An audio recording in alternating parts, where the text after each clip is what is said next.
रामपुर राज्य के एक छोटे से गांव धवलपुर में रघुनाथ नाम का एक सीधा साधा किसान अपनी पत्नी कौशल्या और अपनी माँ के साथ खुशहाल जीवन जी रहा था। हर दिन सूरज की पहली किरण के साथ खेतों के काम में जुट जाना और अपने छोटे से घर में सुकून की जिंदगी बिताना, यही उनकी दिनचर्या थी। गांव के बाकी किसान उनके मेहनत और ईमानदारी को देखकर हमेशा उन्हें सम्मान देते थे। एक सुबह जब रघुनाथ खेतों में काम करने के लिए निकल रहा था, तो उसकी पत्नी कौशल्या ने हल्के से मुस्कुराते हुए कहा, बहुत दिनों के बाद आज जाके लग रहा है हमारी फसल इस साल बहुत बढ़िया होगी। हाँ, तुम सही कह रही हो कौशल्या। मेरी मेहनत के साथ साथ तुम्हारी भी मेहनत है, जो इस खेत की मिट्टी में समाया हुआ है। कौशल्या ने एक पल रुककर उसे देखा और हंसते हुए कहा, भले ही हमारे पास जमीन कम हो, पर तुम्हारी मेहनत कभी कम नहीं होती। इस बार जरूर अच्छा फसल होगा। बस अब भगवान करे इस बार फसल इतनी हो जाए कि तुम्हारे थके हाथों को कुछ सुकून मिल जाए बेटा। रघुनाथ ने कहा। आपके आशीर्वाद से सब होगा अम्मा। आप बस हमारे साथ बनी रहिए। थोड़ी देर बाद हल्की फुल्की बातों में समय बीता और फिर रघुनाथ लकड़ियां काटने के लिए जंगल की ओर चल पड़ा। उस दिन रघुनाथ अपने खेत के लिए लकड़ियां लेने जंगल की ओर चला गया। वो अक्सर खेत के कोने में चूल्हे के लिए लकड़ियां जमा करता था, लेकिन उस दिन जंगल में कुछ अलग ही होने वाला था। जंगल में घुसते ही उसे कुछ हलचल सुनाई दी, जैसे कोई जानवर दर्द से करहा रहा हो। वो धीरे धीरे आवाज की तरफ बढ़ा और देखा कि एक पुराना पीपल का पेड़ था, जिसके नीचे एक बंदर कांटों में उलझा पड़ा था। उसका हाथ जख्मी था और वो थकान से बेहाल था। रघुनाथ ने अपने गमछे से उसका हाथ बांधा और पानी पिलाया। तभी बंदर धीरे से बोला, मैंने सोचा था अब कोई नहीं आएगा और तू आ गया। इंसान से ये उम्मीद नहीं थी। अरे रे, तू तो बोलता है। हाँ भाई, बोलता हूँ। जुबान है, शब्द है, लेकिन अक्सर चुप रहता हूँ। लोग जब डरते हैं तो सुनते नहीं, और जब सुनते हैं तो डराने लगते हैं। तू सुन भी रहा है और सह भी रहा है, इसलिए बोल रहा हूँ। अगर तू बात कर सकता है तो तुझे अकेला नहीं रहना चाहिए। चल मेरे साथ चल मेरे घर। खाना थोड़ा कम है, पर छत जरूर है। तेरे जैसे लोग कम बचे हैं रघुनाथ। मैं चलूंगा, लेकिन वादा कर, अगर मैं बेमतलब बोलूं तो मुझे चुप मत कर देना। मैं बहुत दिनों से चुप हूँ, अब मन है बोलने का। हमारे घर में चुप रहने वालों को ज्यादा डांट पड़ती है। तू बोलते हुए ही अच्छा लगेगा। रघुनाथ जब बंदर को अपने साथ लेकर घर पहुंचा, तो कौशल्या ने पूछा, ये क्या उठा लाए हो जंगल से? अब घर में जानवर भी पालेंगे क्या? दादी जी, जानवर नहीं, अतिथि कह लीजिए। वैसे भी मैं ज्यादा जगह नहीं घेरता, और खाने में बस एक केला और आधी रोटी काफी है। बोलता है ये? रघुनाथ ये सच में बोलता है? हाँ कौशल्या, और ये दिल से बोलता है। डर मत, इसे देख। इसकी आंखों में डर नहीं है, अपनापन है। इतने अच्छे बोल तो हमारे गांव के पटवारी भी नहीं बोलते।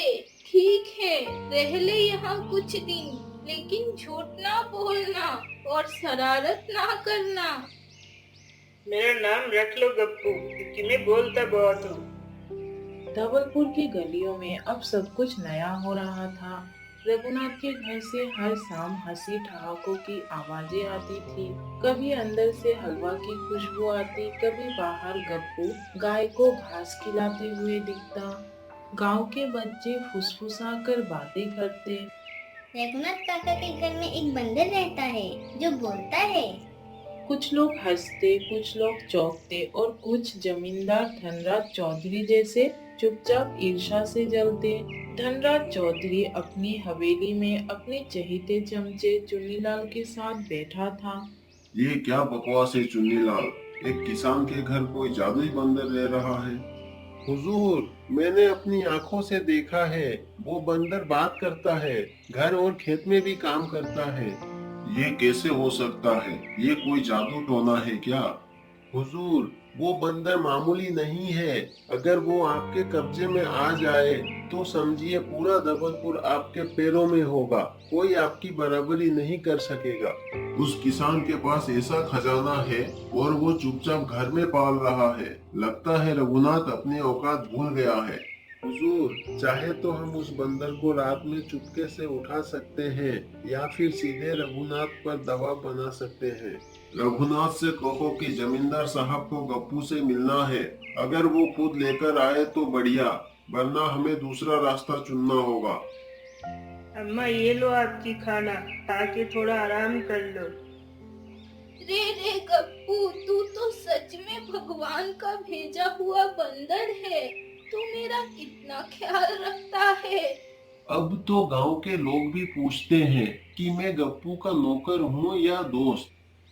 दोस्ती वो होती है जहाँ काम की कीमत नहीं लगाई जाती, पर मुझे लगता है हमारी शांति की किसी की नजर लगने वाली है। क्या हुआ गप्पू, ऐसा क्यों बोल रहे हो? उसी वक्त दरवाजे पर दस्तक हुई। रघुनाथ ने दरवाजा खोला। बाहर खड़ा था धनराज चौधरी का खास आदमी चुन्नीलाल। जमींदार साहब ने कहलवाया है कि वो आपके बंदर मित्र से मिलना चाहते हैं। कल सुबह हवेली में हाजिर हो जाइए। पर बंदर कोई तमाशा नहीं है जो दिखाने ले जाऊं। बिल्कुल सही कहा, वो तमाशा नहीं, ताकत है, और ताकत जमींदार की निगाहों से बची नहीं रहती। ठीक है, मैं सोचकर बताऊंगा। चुन्नीलाल चला गया, लेकिन घर के माहौल में अब हल्की घबराहट थी। रघुनाथ, क्या सच में गप्पू को लेकर जाना ठीक रहेगा? पता नहीं कौशल्या, मुझे डर लग रहा है। ये जमींदार लोग बात कम करते हैं, चाल ज्यादा चलते हैं। दोस्त, डरने की जरूरत नहीं, मैं अब अकेला नहीं हूँ। अगर धनराज सोचता है कि बंदर को बांध सकता है, तो उसे ये नहीं पता बंदर हवा में भी खेल सकता है। रात को रघुनाथ ने फैसला किया कि वो सुबह धनराज चौधरी के घर जाएगा।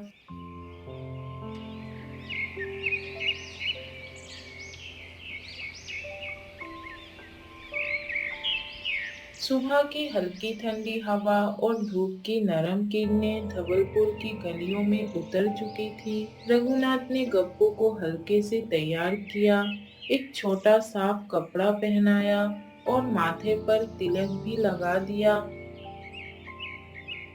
रघुनाथ, ध्यान रखना, हवेली की बातें हमेशा सीधी नहीं होती।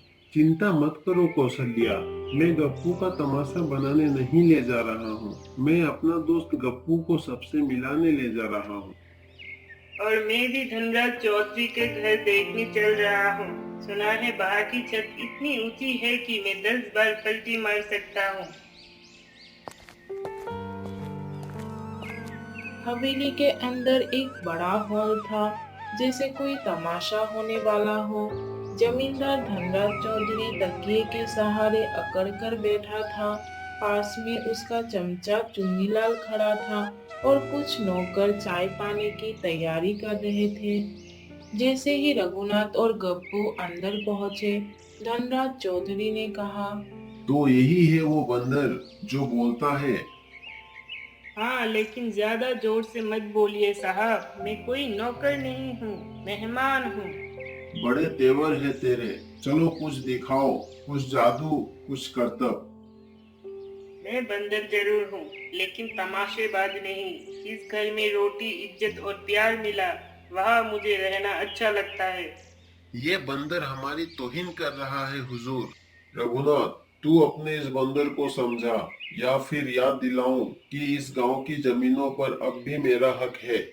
माफ करना जमींदार साहब, लेकिन इस घर की रोटियों में मेहनत की खुशबू है, किसी के डर का स्वाद नहीं। गप्पू मेरा दोस्त है, वो कोई नाचने वाला बंदर नहीं। जमींदार ने गुस्से से बोला। तुम दोनों जा सकते हो, लेकिन याद रखना इस सभा का तौहीन की है। जब रघुनाथ और गप्पू लौटे तो घर का माहौल पहले से भी ज्यादा सतर्क हो गया। सब ठीक तो है? हाँ, लेकिन हवेली की हवा में कुछ साजिश नजर आई। अभी हमें जमींदार से सतर्क रहना होगा। जमींदार बहुत मतलबी है, अपने मतलब के लिए कुछ भी कर सकता है। अब हमें सावधान रहना होगा। धनराज सिर्फ जमीन नहीं, हमारा घर भी हड़पना चाहता है, लेकिन उसे नहीं पता कि अब इसका सामना रघुनाथ और गप्पू से है। धवलपुर में इन दिनों सब कुछ सामान्य दिख रहा था। रघुनाथ खेतों में मेहनत करता, कौशल्या घर संभालती और अम्मा हर शाम तुलसी के आगे दिया जलाती। लेकिन गप्पू वो पहले जैसा नहीं था। अब गप्पू अक्सर रातों को आंगन में बैठकर आसमान देखता, मानो किसी पुरानी याद में खो गया हो। कौशल्या ने देखा कि गप्पू आंगन में चुपचाप बैठा तारों को निहार रहा है। कौशल्या ने धीरे से पूछा। गप्पू, आज तुमने एक भी मजाक नहीं किया, क्या बात है? गप्पू ने हल्की मुस्कान दी, लेकिन उसकी आंखों में उदासी थी। कभी कभी बीते वक्त की आवाजें लौट आती है भाभी, और मैं खुद से भी भाग नहीं पाता। तभी रघुनाथ भी आंगन में आ गया। गप्पू, अगर कुछ मन में है तो कह डालो, हम सब तुम्हारे अपने हैं। गप्पू ने गहरी सांस ली और कहा। मैं कोई साधारण बंदर नहीं हूँ। मैं कपिल पर्वत के तपु गुफा में पैदा हुआ था। वहाँ एक महान योगी रहते थे, महातपस्वी कपिलानंद। उन्होंने बरसों तक तप करके मुझे वाणी और एक वरदान दिया था। उन्होंने कहा था, जहाँ भी तुम जाओगे, जिस इंसान का साथ दोगे, उसका भाग्य बदल दोगे। लेकिन इंसानों के बीच जाकर मुझे समझ आया कि वरदान भी कभी कभी अभिशाप जैसा लगता है। लोग मुझे चमत्कार कहकर पिंजरे में बंद करना चाहते थे। मैं जंगल जंगल भागता रहा, और तभी एक दिन मैंने कुल्हाड़ी की आवाज सुनी। वो तुम थे रघुनाथ, और उस दिन पहली बार लगा कि ये दुनिया मेरे लिए भी है। अम्मा ने गप्पू की बात ध्यान से सुनी और बोली। तू कोई मामूली प्राणी नहीं, तू तो खुद भगवान का भेजा हुआ वरदान है। गप्पू मुस्कुराया और कहा। वरदान तभी मायने रखता है जब उसका सही इस्तेमाल हो। अब मैं समझ चुका हूँ, मेरा काम सिर्फ तुम्हारा साथ देना नहीं, बल्कि उस बुराई से लड़ना भी है जो मासूमियत को लूटता है। रघुनाथ ने गप्पू का हाथ थामते हुए कहा। गप्पू, तू सिर्फ मेरा दोस्त नहीं, तू मेरा परिवार का हिस्सा है। जो भी लड़ाई आएगी, हम साथ लड़ेंगे।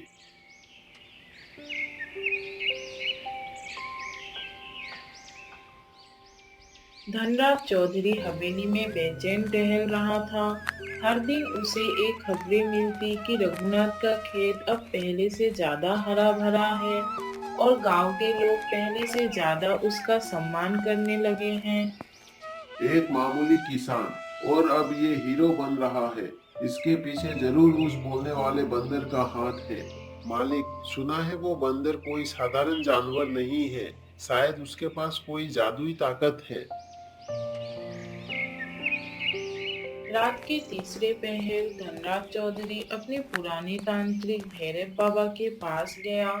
मुझे ऐसा हथियार दो जो इस किसान और उसके बंदर दोनों का काम तमाम कर दे। भैरव बाबा ने एक पिंजरा उठाया। अंदर बैठा था एक बड़ा हरा तोता, जिसकी आंखें लाल आग जैसी चमक रही थी। ये है श्रापित तोता। कभी ये इंसान था, पर श्राप ने इसे तोता बना दिया। ये सिर्फ तब शांत होता है जब ये किसी की जान ले ले। धनराज मुस्कुराया और तोते को हवेली में ले आया।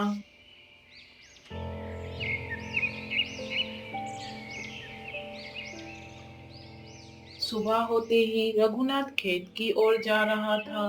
कौशल्या ने चिंतित होकर कहा। आज खेत मत जाना रघुनाथ, मेरा मन बहुत अशांत है। सपने में कुछ बुरा देखा है। डरने की बात नहीं है कौशल्या, गप्पू मेरे साथ है। उधर हवेली से शापित तोते का पिंजरा खोला गया। तोता चीखता हुआ उड़ चला सीधा रघुनाथ के खेत की ओर। रघुनाथ खेत में हल चला रहा था कि अचानक आसमान से डरावनी चीख सुनाई दी। एक विशाल तोता उसके सामने खड़ा था। मिट्टी में मिल जाएगा तू किसान, मैं तेरा अंत का संदेशा हूँ। रघुनाथ घबराया। तभी गप्पू तोते के सामने आ खड़ा हुआ। अरे ओ तोते महाराज, ये गप्पू का इलाका है और मेरे इलाके में मेहमान का स्वागत मिठाई से होती है, मौत से नहीं। गप्पू ने अपनी पूंछ में बंधी छोटी सी मंजीरा बजाई। उससे नीली रोशनी निकली जो तोते पर पड़ी। तू कभी इंसान था, तेरे अंदर अच्छाई अब भी है। इस रात की जंजीर तोड़। नीली रोशनी तोते के ऊपर पड़ते ही तोते का श्राप टूट गया और वो आजाद होकर आसमान की ओर उड़ गया। गप्पू और रघुनाथ घर लौटे। कौशल्या और अम्मा ने उन्हें गले से लगा लिया। तेरे बिना मैं कुछ भी नहीं हूँ मेरे छोटे भाई। अरे भैया, तुम खेती संभालो, बाकी दुनिया वाले को मैं संभाल लूंगा। हवेली के भीतर जमींदार धनराज चौधरी चुन्नीलाल से कह रहा था। हमारी योजना सफल नहीं हुआ चुन्नीलाल। इस बार ऐसी योजना बनाएंगे कि उस बंदर को भी पता नहीं चलेगा। अब बहुत हो गया। उस किसान ने मेरी नाक में दम कर रखा है और वो बंदर जैसे उसकी जान का रखवाला हो। पहले रघुनाथ को हटाते हैं रास्ते से, फिर उस बंदर को भी देख लेंगे। तो फिर चलिए नया योजना बनाते हैं मालिक। हमेशा के लिए छुटकारा मिल जाएगा उस रघुनाथ से। उन्होंने जंगल के किनारे वाले खेत में एक गड्ढा खुदवाया, ऊपर से घास डाल दी। उसके नीचे बांस की तेज धारियां थी। रघुनाथ रोज की तरह शांत मन से खेत पहुंचा। हाथ में हल था, माथे पर पसीना। आज की मिट्टी कुछ भारी है, पर चलो कोई बात नहीं, बीज तो बोनी ही है। जैसे ही वो गड्ढे की ओर बढ़ा, पीछे से आवाज आया। रघुनाथ रुक जा। रघुनाथ चौंक गया। पीछे देखा तो गप्पू था। आंखें गुस्से से जल रही थी। क्या हुआ गप्पू, तू इतना गुस्से में क्यों है? नीचे मत जा भाई, वहाँ मौत तेरा इंतजार कर रही है। रघुनाथ को कुछ समझ नहीं आया, लेकिन गप्पू ने ऊपर के घास को हटाकर गड्ढे को दिखाया और बोला।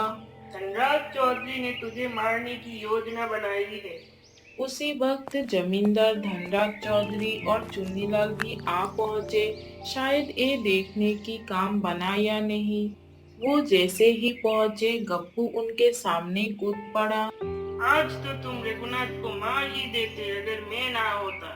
अब मैं बताता हूँ, कोई किसी का बुरा करे तो उसका न्याय कैसे होता है। उधर गांव वालों को भी पता चला। अम्मा, कौशल्या और गांव वाले सब एक साथ खेत पहुँचे। ये क्या है? खेत में बांस की धारियां? ये तो किसी की जान लेने की साजिश है। इन लोगों ने तुम्हारे सबसे सच्चे किसान को मारने की योजना बनाई थी। गांव के सरपंच ने कहा। अब और नहीं जमींदार, तूने इंसानियत को शर्मिंदा किया है। आज से तू धवलपुर का मालिक नहीं, मुजरिम है। धनराज चौधरी की तमाम चालें नाकाम हो गई थी। उसका शापित तोता भूरा अब मौन था।